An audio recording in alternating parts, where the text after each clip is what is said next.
The human body is widely contaminated by microplastics, but a study shows they're accumulating in the brain at an alarming rate. Researchers in New Mexico looked at tissue from dozens of postmortems between 1997 and 2024 and found that the concentration of microplastics had increased by 50% since 2016 and was much higher in the brain tissue. Microplastics are broken down from plastic waste and can be found across the planet. People consume the tiny particles via food, water, and by breathing them in. The most common type of plastic found in the study was polyethylene, which is used in plastic bags and food packaging.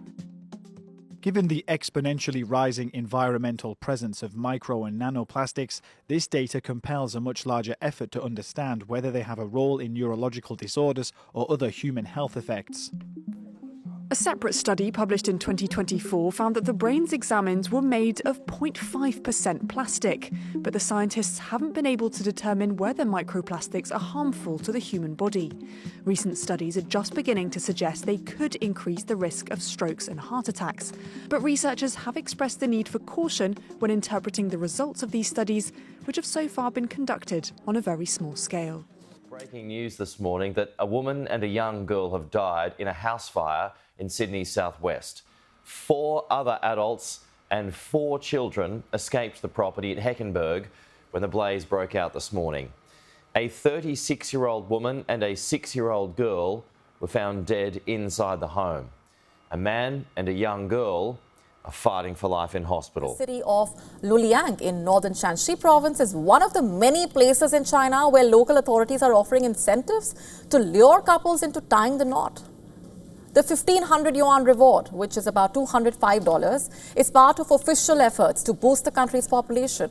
And the sum, by the way, is half a month's average wage for Luliang's urban population and more than the monthly average wage for its rural citizens. The city is also offering subsidies, medical insurance contributions for registering newborns. You heard that right. Married couples in Luliang are given 2,000 yuan for their first registered child, 5,000 for their second, 8,000 for their third. The marriage rate in China fell by a record 20% in 2024.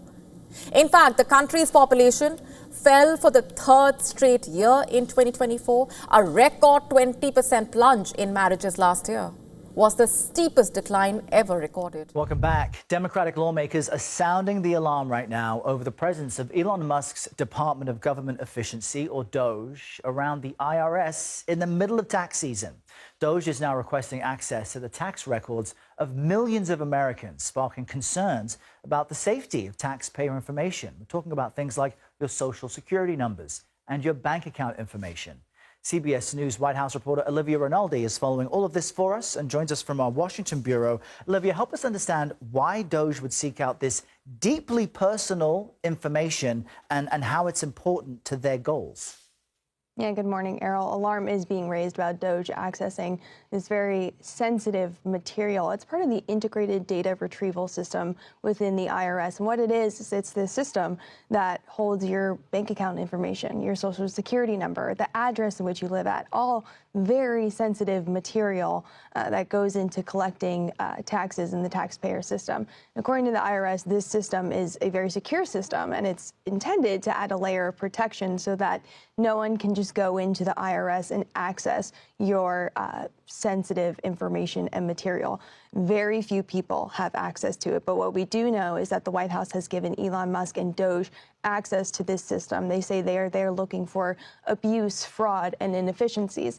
I do want to note, though, of several IRS employees, former employees that we have talked to here at CBS News, they tell us that this IRDS system is very antiquated, it's very old, it's written on some old code, and it's actually something that Treasury Secretary Scott Bessent had talked about previously, is something he wants to upgrade in this system. So we know that that's part of the intention of Musk and DOGE to go in there and find where the U.S. is spending a lot of taxpayer dollars and something that could be perhaps taken from being inefficient to a little bit more efficient. I also do want to note, though, that money was given to upgrade the system as part of the Inflation Reduction Act that was passed under the Biden administration. So there's already some funding in place to make sure that this system is upgraded from its very antiquated state that it's in right now.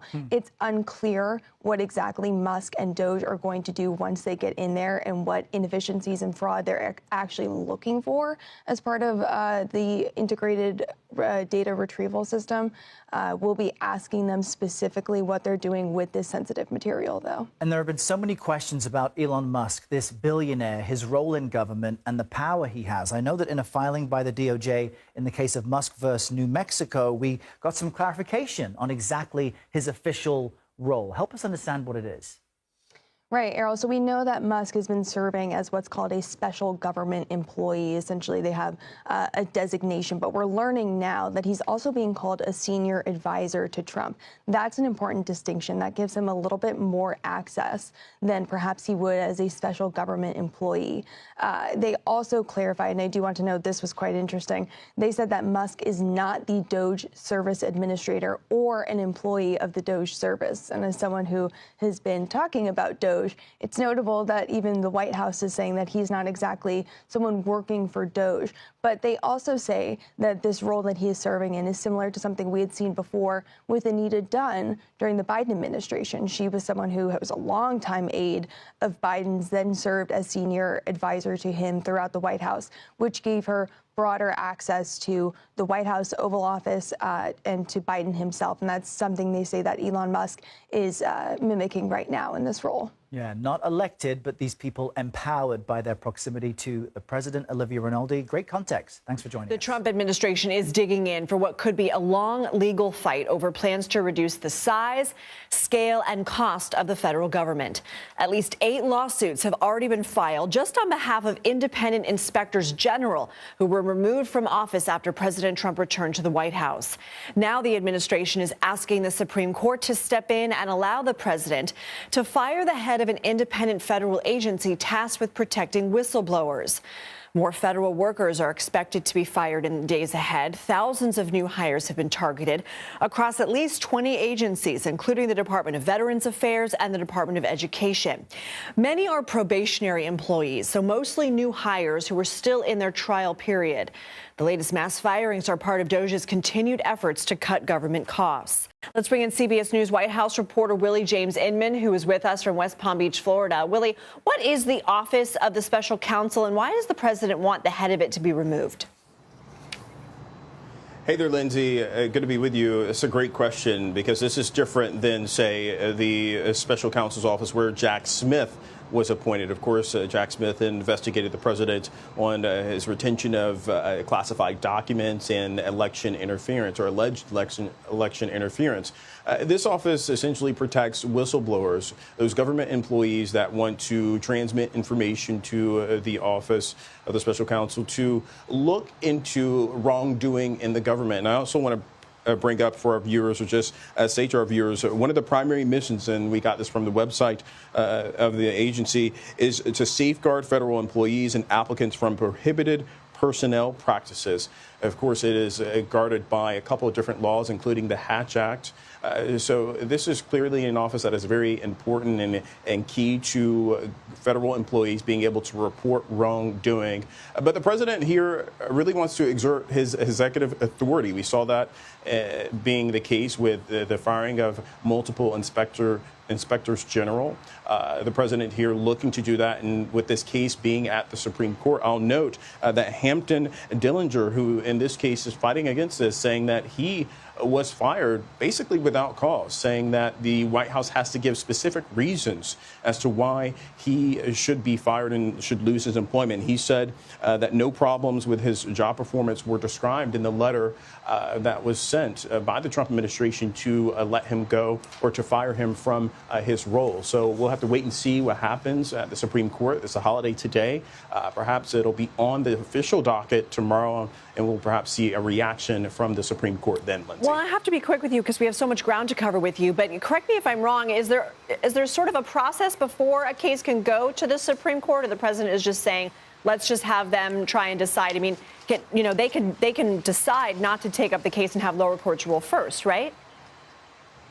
Yeah, they certainly can, and this has already been at the lower court level, and that's what's happening here. It's making its way through the administration, looking to usurp or looking to change the outcome in terms of the lower court ruling, because that lower court essentially ruled, for the most part, in the favor of Dillinger, for him to be able to be back on the job, at least for a short time, until this was decided. So clearly the administration looking to say that, look, we have the executive authority, we have the power to remove this person, this individual, but he himself, Dillinger, fighting this and saying that he was fired basically without cause, Lindsay.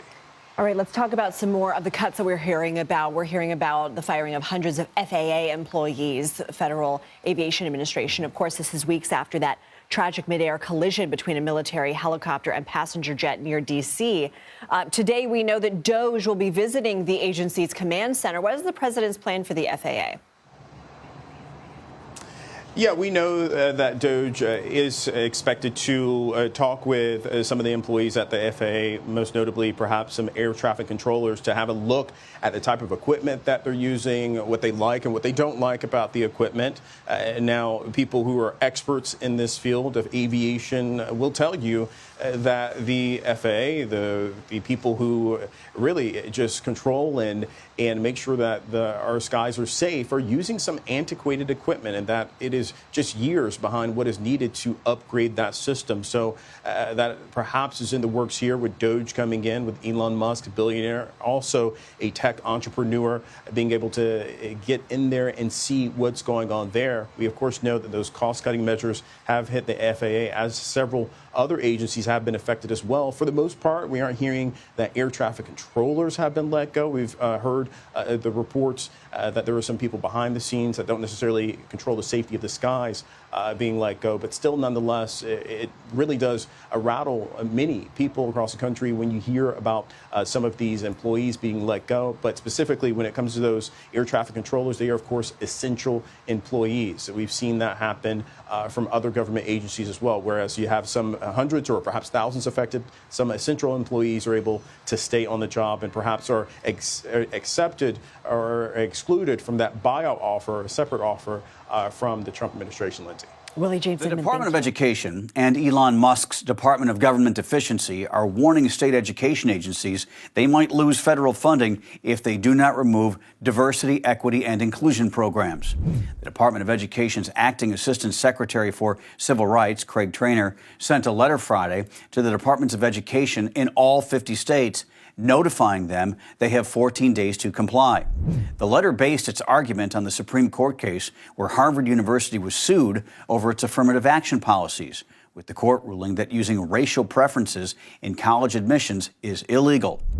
The guidelines in the letter say schools using race in decisions pertaining to admissions, hiring, promotion, compensation, financial aid, scholarships, prizes, administrative support, discipline, housing, graduation ceremonies, and all other aspects of student, academic, and campus life are in violation of anti-discrimination laws and legal precedents set in the affirmative action case. Democratic lawmakers quickly criticized the letter over the weekend, with Senator Patty Murray of Washington State releasing a statement saying, in part, "I refuse to let Trump and Elon try to bully our schools from teaching students basic and important topics like the history of slavery or treatment of indigenous people in America or the powerful contributions of the civil rights movement." The letter follows executive orders from President Trump directing agencies to provide a plan to eliminate federal funding for, quote, illegal and discriminatory treatment and indoctrination in K-12 schools, including gender ideology and concepts such as critical race theory. The Department of Education previously announced it removed DEI mentions from documents and web pages, placed employees that led DEI initiatives on leave, and dissolved its Diversity and Inclusion Council. Friday's letter is the latest move in DOJ's changes of the federal government, which have cut budgets and overhauled federal agencies, recently ending 70 DEI training grants. The letter did not specify what type of federal funding for schools and colleges are at risk. Debates over birthright citizenship and immigration move through the courts. The Green Berets are heading to Mexico for a special mission. News Nation's Jorge Ventura is joining us live with a look at what they're doing and how it's supposed to fortify our border. Jorge. In Natasha, we are now learning that a U.S. Special Forces 7th Group, also known as Green Berets, will be headed to Mexico to train Mexico's Marine infantry. And they'll also be training those Marines in two types of combat, conventional and non-conventional types. Those U.S. troops will be arriving in Mexico fully armed. That training between the two countries is set to begin tomorrow and last until March 30th. Now, this training between the two countries does come at a time as the U.S. government continues to pressure Mexican officials to crack down on cartels and fentanyl production. News Nation did report that Mexican cartels and Chinese gangs are moving what officials are calling, quote, cocaine of the sea, the endangered totoaba fish, in exchange for chemical precursors needed to produce fentanyl. Additionally, News Nation recently obtained a memo warning Border Patrol agents of a potential shooting attack from the Mexican side of the border that would target U.S. government official and law enforcement. That memo claims that the shooter will make it seem as or appear as if the Mexican government was involved. All this comes after a Mexican cartel member, a Mexican mafia member, and members of the Venezuelan gang Tren de Aragua were arrested here in the U.S. this week. That cartel member arrested in Texas is from Cartel del Golfo. The FBI in Houston announcing the arrest of 3 people tied to a multi-state sex trafficking ring. They are all to believe connected to the notorious Venezuelan Tren de Aragua gang. But the arrest not only happening here in the Lone Star State, reaching out all the way to Montana. Federal authorities arresting at least 6 known Tren de Aragua gang members. All this comes, Natasha, as here on the ground, Border Patrol agents will stop wearing body cameras immediately after social media posts did reveal on how to break into the U.S. Customs and Border Protection systems and make sure that those locations of Border Patrol agents could be revealed here on the southern border. Yeah, certainly. And Jorge, we've also heard that a U.S. Customs and Border Protection officer has been arrested for allegedly being involved in human smuggling and drug trafficking. What are we learning about this? This is still a developing story, but we are now learning that a former El Paso Border Patrol agent, Manuel Perez Jr., was arrested for allegedly conspiring to bring illegal immigrants into the United States. Manuel Perez is also allegedly involved in narcotics distribution. Now, DHS Secretary Kristi Noem did take to X to react to the news, saying, quote, to traffic drugs and smuggle humans while wearing the badge is not only a disgusting betrayal of our patriotic Customs and Border Protection agents, but of our nation and the American people. Manuel Perez will be prosecuted to the fullest extent of the law. Now, Perez is facing multiple charges, including conspiracy to smuggle migrants into the United States. If convicted, Perez does face decades in prison, Natasha. Jorge Ventura with that live report in Eagle Pass, Texas. Thank you. UK Prime Minister says he's ready to deploy troops to Ukraine if Moscow agrees to a deal requiring European peacekeepers. The announcement coming ahead of an emergency meeting with European leaders in Paris on Monday after being cut out of negotiations. President Trump's Ukraine envoy said Saturday Europe would not be invited to peace talks between the U.S. and Russia aimed at ending the war in Ukraine. This after President Trump called Russian President Vladimir Putin last week, declaring an immediate start to negotiations.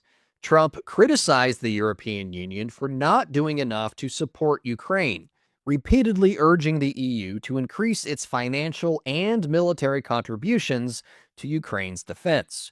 In an op-ed for The Telegraph Sunday, UK Prime Minister Sir Keir Starmer said sending peacekeeping troops to Ukraine risked putting them in harm's way, but that the crisis was an existential question for Europe and a once-in-a-generation moment. He also said the UK is willing to lead in Ukraine's defense and security, committing around $3 billion every year until 2030. Starmer said in an interview ahead of the Paris meeting, the UK is prepared to step up its overall response in Europe. And we must continue to put Ukraine in the strongest possible position, whatever happens next, and to make sure that if there is peace, and we all want peace, that it is lasting. I think there's a bigger piece here as well, which is that this isn't just about the front line in Ukraine, it's the front line of Europe and of the United Kingdom. It's about our national security, and I think that we need to do more, we need to step up. Sweden isn't ruling out participating in the peacekeeping mission in Ukraine either, according to Reuters. Prime Minister Ulf Kristersson says negotiations would need to progress before he would make that decision, though. The AP reports Britain and France are also leading a European-only effort to send troops to Ukraine for post-war security. European leaders began exploring what kind of force might be needed about a year ago with the sense of urgency now growing amid concerns President Trump is leaving them out of a deal with Putin. Meanwhile, U.S. Secretary of Defense Pete Hegseth is praising Poland, thanking the country's prime minister and the Polish people in a post to X, saying Poland is a model NATO ally, leading on defense spending, deterrence, and readiness. This is what leadership looks like. Despite the recent support, NATO's Secretary General Mark Rutte warned in December Putin was orchestrating a campaign discouraging other countries from backing Ukraine. Putin is trying to wipe Ukraine off the map. He's trying to fundamentally change the security architecture that has kept Europe safe for decades. And he is trying to crush our freedom and way of life. The U.S. and Russia are expected to meet in Saudi Arabia this week for talks to work towards ending the war in Ukraine. And China's top counter-spy agency has arrested an ex-soldier for allegedly sending military secrets to a foreign espionage agency. You heard that right. China's Ministry of State Security in a post on Tuesday stated that the ex-soldier passed photos and videos about troop deployment locations, weapon configurations and details about military barracks near border areas to a foreign espionage agency via social media. And upon investigating, the ministry found that the account was registered to an 80-year-old man who had served 2 years in China's military. The ex-soldier had allegedly been dismissed from service owing to disciplinary issues. According to the ministry, the ex-soldier was skilled at counter-surveillance and being secretive, which made his capture extremely difficult. In fact, it was only when Chinese national security officers intercepted an order from a foreign espionage agency instructing the ex-soldier to steal secrets from a particular military base that they managed to pick up a trail on him. The ministry did not disclose further details about the ex-soldier, while information about his arrest remains vague. It allegedly arrested the ex-soldier in a remote part of China, where the terrain is considered to be treacherous and impassable, primarily due to heavy snowstorms during the winter. And according to reports, the Chinese national security officer set up a trap and nabbed the suspect. In a post on social media, the Chinese intelligence agency said that military-related information is highly sensitive and is a primary target for foreign espionage agencies, further urging the public to report filming of any kind of military sites. While China has publicized a large number of cases of alleged espionage by foreign countries, the arrest of Chinese nationals on charges of spying domestically is rare. 38 countries, including the United States and China, are taking part in naval exercises with Indonesia. Officials say the drills, called Komodo 2025, are aimed at strengthening multilateral cooperation among all participating countries to respond to natural disasters. They stress that the drills are non-combative and serve to boost humanitarian response cooperation. This is one of the only exercises that sees US and Chinese forces in the same drill. Komodo 25 runs until Sunday. Meanwhile, with tensions running high between the two countries, some Canadians are calling on their leaders to cut off power to the U.S. As Yvette Brand reports, others are urging negotiators to tear up a decades-old water treaty that ensures the U.S. gets reliable power. A stunning vista, but not to Crystal Spicer. It's devastating to look at. That's because decades ago it was here that waters swallowed her family farm when this area was flooded. I'll never forget the paradise it was before. A fertile valley, First Nations lands, all lost to create a reservoir to control the water flow for downstream states. I've always looked forward to the modernization or the termination of the treaty because it's been so unbalanced. The Spicers fought for their home, less water fluctuations to preserve the fish, the river, seen by Trump as a faucet. So you have millions of gallons of water pouring down from the north with the snow caps in Canada and all pouring down. And they have essentially a very large faucet. These red dots represent just some of the 60 dams on the Columbia River Basin system, which provides more than 40% of all the hydroelectric power in the U.S. I know Canada was compensated monetarily, but not enough for what Canada lost. She says tearing up the treaty would help Canada push back against tariff and other threats.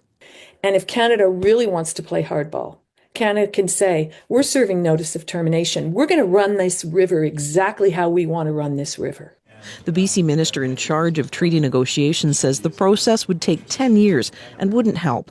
It wouldn't have much impact on the current situation, which is an immediate and vicious attack on Canadian sovereignty that we have to respond to. I am in favor of it because we need control for our own objectives. Spicer is all for terminating the treaty. As for Trump retaliation, I would expect it, but I would hope that Canada would stand its ground. She hopes at least the renegotiated, modernized treaty, which involved years of talks with First Nations and surrounding communities, will survive the latest turbulence coming from our southern neighbour. The challenge of safeguarding contested waters. This video released by Taiwan's Ministry of National Defense showing the country's military facing up to increasing Chinese activity in the Taiwan Strait. China claims this waterway and the rest of Taiwan as part of its sovereign territory, and is threatening to take it by force.